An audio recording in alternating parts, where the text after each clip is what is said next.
네, 안녕하세요. 하나금융투자에서 음식료, 담배 업종을 담당하고 있는 심은주입니다. 2021년이 이제 두 달여도 채 남지가 않았는데요. 주식시장이 원래 한 템포 빨리 움직이다 보니까 오늘 내년에 대한 아이디어를 같이 좀 공유 드리려고 합니다.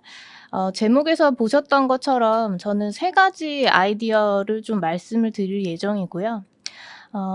이전에 앞서서 잠깐 2021년을 한번 좀 되돌아보고자 합니다. 2021년은 사실은 시장이 그렇게 녹록지는 않았던 것 같습니다. 그런데 결과적으로 봤을 때 업종 내에서 주가가 아웃퍼폼 했던 업체들을 살펴보면 대부분 이렇게 좀 실적이 아무래도 개선이 좀 유의미하게 일어났던 업체들만이 좀 주가 퍼포먼스가 좋았던 것 같고요. 시장이 그래서 결국에 어려울수록 좀 실적에 집중할 수밖에 없게 되지 않나라는 좀 말씀을 다시 한번 강조드리고요. 내년에 그렇다고 하면 어떤 업체들이 어떤 이유로 실적이 좋아질 수 있을까에 대해서 함께 좀 고민을 해보도록 하겠습니다. 첫 번째는 조금 이제 지루하실 수도 있을 것 같아요. 제가 워낙 위드 코로나 관련해서는 이전에 이제 콜라보 자료를 통해서도 몇 번 말씀을 드렸지만 위드 코로나 관련 업체들의 실적이 내년에 좋아질 수밖에 없는 좀 필연적인 상황에 있는 것 같고요. 특히 하나금융투자에서는 주류 업체들에 대해서 상당히 실적 회복을 기대하고 있습니다. 지난 2년간 국내 맥주 시장이 대략 연간으로 10%씩 감소를 한 것으로 추산이 되고요.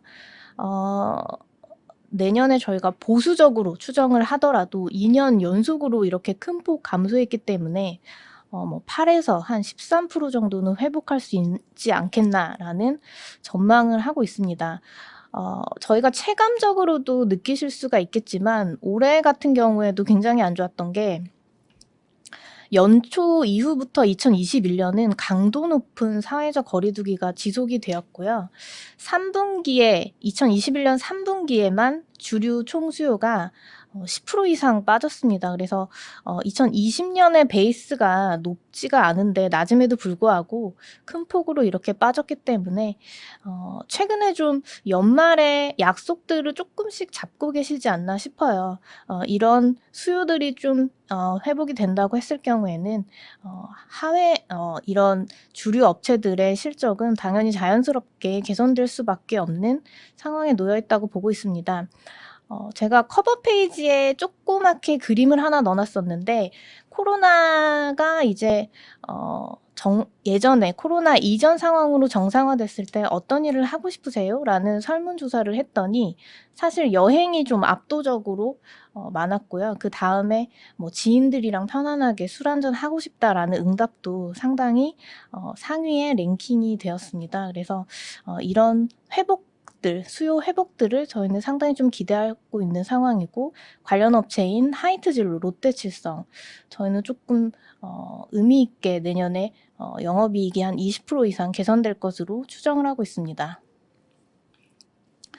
두 번째는 인플레이션에 대한 얘기를 안 할 수가 없을 것 같습니다. 지금 미국도 30년 만에 뭐 소비자 물가 지수가 사상 최고치로 지금 뭐 오르고 있는 상황이고 우리나라 역시 10월 소비자 물가 지수가 3.2%, 전년 동월 비해서 상승을 했습니다. 그래서 상당히 지금 인플레이션에 대한 공포가 글로벌리 커지고 있는 상황인데 올해 업종의 영업이익 성장이 좀 제한적이었던 여러 가지 이유가 있겠지만 그중에 하나는 저희도 원부자재 부담이 컸기 때문이었거든요. 업체들이 다 무슨 얘기하냐면 올해 연말까지 2021년 연말까지는 원부자재 부담 때문에 마진 스프레드가 악화될 수밖에 없을 것 같다라는 코멘트를 많이 하고 있습니다. 실제로 2020년 하반기부터 원부자재 가격이 빠르게 올라갔기 때문에 보통 음식료 업체들 같은 경우에는 대략 한 5개월에서 6개월 정도 래깅이 돼서 원가로 반영이 되기 시작하는데 2021년 하반기까지는 불가피하게 좀 원가 부담이 있을 것 같고요. 그렇다 보니까 내년 입장에서 좀 실적이 개선되기 위해서는 판가 인상을 선제적으로 할 수밖에 없는 상황이었고, 이렇게 좀 선제적으로 판가 인상을 단행한 업체들에 대해서 저희는 긍정적 관점을 가지고 있습니다. 농심이 보통 라면 가격을 한 4~5% 정도 과거에 인상을 했었는데 2021년 하반기에 전례 없는 6.8% 인상을 발표를 했고요. 6.8% 인상을 하게 되면 사실은 매출 총이익 그 개념으로는 한 400억 원 정도 실적이 좋아지는 효과가 있습니다. 그래서 상당히 의미 있게 판가 인상을 했다고 보시면 될 것 같고요. 이런 부분들 때문에 실제로 2021년 4분기부터 실적이 상당히 의미 있게 판가 인상이 반영이 되면서 실적이 상당히 의미 있게 개선이 될 것으로 보여지고 있습니다. 저희는 내년에 농심이 최소한 영업이익이 30% 가까이 한 27% 정도 개선되지 않을까. 이게 상당히 좀 저희가 보수적으로 추정함에도 불구하고 이익 개선폭이 클 것으로 좀 기대를 하고 있는 업체 중에 하나라고 보시면 될 것 같습니다. 마지막으로는 조금 기분 좋은 내용에 관한 건데요. 바로 K푸드에 대한 말씀을 드리고 싶습니다. 최근에 여러 언론 보도를 통해서도 K푸드에 대한 기사들을 심심치 않게 보실 수가 있을 것 같아요. 이 그래프는 우리나라 가공식품 수출의 그래프를 나타낸 그림이고요. 보시면 이 성장률의 기울기 자체가 상당히 높아진, 과거 대비해서 가팔라진 것을 보실 수가 있습니다. 2013년경에서 16년경까지는 사실은 매년 한 3% 정도밖에 수출 성장률이 증가하지 못했는데 이것이 16년 이후에는 한 5% 정도 증가를 하다가 지난 한 2~3년 전부터는 두 자릿수, 이 더블 디짓 성장을 하는 사실 그런 쾌거를 지금 이루고 있고요. 최근에도 오징어 게임 이런 게임들이 넷플릭스에서 상당히 이제 상위권을 차지를 하면서 또 한국 식품에 대한 관심이 글로벌이 많이 고취가 되고 있는 것 같아요. 선두주자에 있는 기업이 결국에는 이제 CJ제일제당이라고 말씀을 드릴 수 있을 것 같고요. CJ제일제당이 최근에 미국에서 만두를 시작으로 해서 이제 다른 카테고리까지 확대를 하면서 상당히 유의미하게 성장을 시험 중에 있습니다. 그리고 지금 미국의 메인 그로서리 유통 채널 내에서 이렇게 에이시안 존이라는 거를 만들었어요. 그래서 이 구역에는 이제 아시아 제품만 팔게 되고요. 거의 점유율에 굉장히 높은 점유율로 지금 제일제당이 이 아시아 존에도 입점이 되어 있습니다. 그래서 여러 가지 이유가 있겠지만 최근에 미국에서는 이제 2025년 이후에는 아마도 유색 인구 비중이 더 백인 인구 수보다 높아질 거예요. 그러다 보니까 당연히 최근에 이제 유색 인구에 대한 관심도 고취가 되고 있고, 이런 과정에서 여러 가지 문화계 전반에 걸쳐서 과거와는 다르게 좀 인식이 많이 바뀌고 있는 것 같습니다. 그래서 이번에 3분기 때 2021년 3분기 때 업체들이 실적 발표를 하면서도 약간의 언급이 있었는데요. 최근에 조금 북미 쪽에서는 선순환이 이뤄지고 있는 것 같다라는 코멘트를 하고 있어요. 과거에는 하나의 카테고리 정도만 미국에서 좀 인지도가 있었다고 하면 이제는 한 업체 내에서도 이제 브랜드 인지도가 계속 확대가 되면서 다른 카테고리까지 좀 잘 팔리게 되는 이런 선순환 효과가 있는 것 같습니다.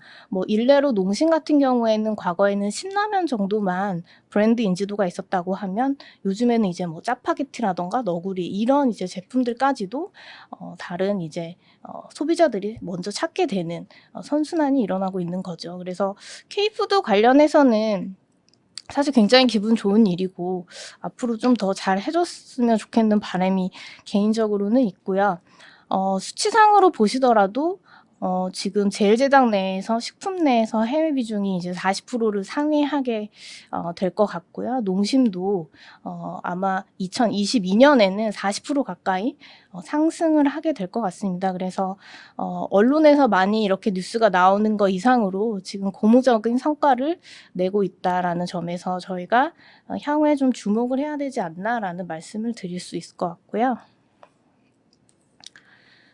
그래서 앞서 이런 말씀드렸던 세 가지 아이디어 내에 속하는 업체들 중심으로 해서 내년에 좀 실적 개선 폭이 의미 있을 것으로 저희는 좀 판단을 하고 있고요. 앞에서 조금 설명을 드리지 못한 업체 중에서는 지금 신세계푸드가 내년에 실적 개선 상위에 랭킹이 되어 있는데요. 2022년에 신세계푸드가 실적이 좀 좋아질 거라고 생각하는 근거는 노브랜드 버거 가맹 사업이 확대되기 때문이라고 보시면 될 것 같고요. 이런 프랜차이즈 사업을 통해서 신세계푸드가 수취할 수 있는 이익은 두 가지 구조라고 보시면 됩니다. 첫 번째는 브랜드 로열티를 이제 수취하게 되고 원부자재를 이제 프랜차이즈 업체들에게 소싱을 하면서 관련돼서 이제 신세계푸드 공장의 가동률 그리고 마진이 상승하게 되는 그런 효과를 가져오게 되기 때문에 신사업 확대에 따른 이익 레버리지 정도로 요약을 가능할 수 있을 것 같아요. 신세계푸드가 어쨌든 지금 식자재 업체로 좀 분류가 돼서 제가 앞에서는 어떤 시간 관계, 어쨌든 자료의 제한상 다 넣지는 못했습니다만 인덱스 나중에 리포트를 통해서는 조금 더 자세하게 말씀을 드릴 수 있을 것 같습니다. 2022년 탑픽으로 대형주는 제일제당을 유지를 하겠습니다. 제일제당이 최근에 좀 주가가 조정이 컸습니다. 그 이유는 2021년에 실적이 큰 폭으로 개선되었던 거 대비해서 2022년에는 수치상으로 봤을 때는 실적의 개선폭이 조금은 둔화가 될 것 같아요. 그 이유를 살펴보면 제일제당 사업부 중에서 생물자원이라는 사업부가 있습니다. 해외에서 이제 사료라던가 이제 축산 사업을 이제 영위하고 있는 사업부인데 2021년에 이 사업부가 비경상적으로 실적이 서프라이즈를 계속 내었어요. 글로벌리 돈유가가 고공행진을 했기 때문에 있었던 일이고요. 지금은 글로벌 돈유가 자체가 이제 안정화되고 있는 상황이기 때문에 이게 2022년이 되어서는 좀 엽기적으로 작용을 할 수밖에 없는 그런 불가피한 상황에 놓여 있고요. 그렇지만 제일제당이 지금 집중하고 있는 사업부는 사실상 식품과 바이오 이렇게 두 축이죠. CJ그룹이 지난 이제 2011년 11월경에 2023년까지 약 10조 원 정도의 투자를 하겠다라는 굉장히 적극적인 투자 계획을 밝혔습니다. 그 투자의 계획서를 살펴보면 제일제당 쪽에서는 이 식품과 바이오 쪽에 투자가 집중이 되어 있고요. 이 회사가 이 두 축에 굉장히 좀 집중을 하고 있다는 것을 누가 봐도 알 수 있는 부분입니다. 그래서 저희가 소위 말해서 코어 사업부라고 하는 식품과 바이오 사업부 같은 경우에는 합산으로 봤을 때 내년에도 계속 증익을 할 거라고 추정이 되기 있기 때문에 펀더멘탈의 문제는 아닌 것 같고요. 어느 정도 이 2022년 실적 둔화에 대한 그런 우려를 주가가 좀 기반영을 하고 있는 것 같습니다. 그래서 지금 정도 주가에서는 저는 좀 바닥을 잡을 거라고 보고 있기 때문에 다시 최근에 조금 톤업해서 말씀을 드립니다. 주류 회복 기대 관련해서는 하이트진로, 롯데칠성 모두 다 저희는 좀 긍정적으로 보고 있고요. 다만 자료에 하이트진로만 넣은 까닭은 하이트진로 같은 경우에는 주류 사업부의 매출 비중 자체가 95% 이상이지만 롯데칠성 같은 경우에는 음료가 대략 한 70% 정도 되죠. 예, 주류가 한 30% 정도 되기 때문에 하이트진로가 당연히 내년 실적만 봤을 때는 베타가 더 클 것으로 예상이 됩니다. 그래서 일단은 하이트진로를 좀 넣었고요. 그렇지만 결국에는 전방 수요 회복에 따라서 업체들의 실적이 후행해서 개선되는 상황이기 때문에 하이트진로, 롯데칠성 저희는 다 계속 바스켓으로 좋게 보고 있는 상황이다라는 말씀 드리고요. 마지막으로 농심입니다. 농심은 이제 2021년 4분기부터 판가 인상 효과가 반영이 되면서 영업이익이 조금 유의미하게 좀 증가하기 시작할 거예요. 그래서 내년 전체로 봤을 때 2022년 전체로 봤을 때는 영업이익이 상당히 조금 업종 내에서 유의미하게 증가할 수 있는 그런 가능성이 매우 높다라고 말씀을 드립니다. 이상입니다.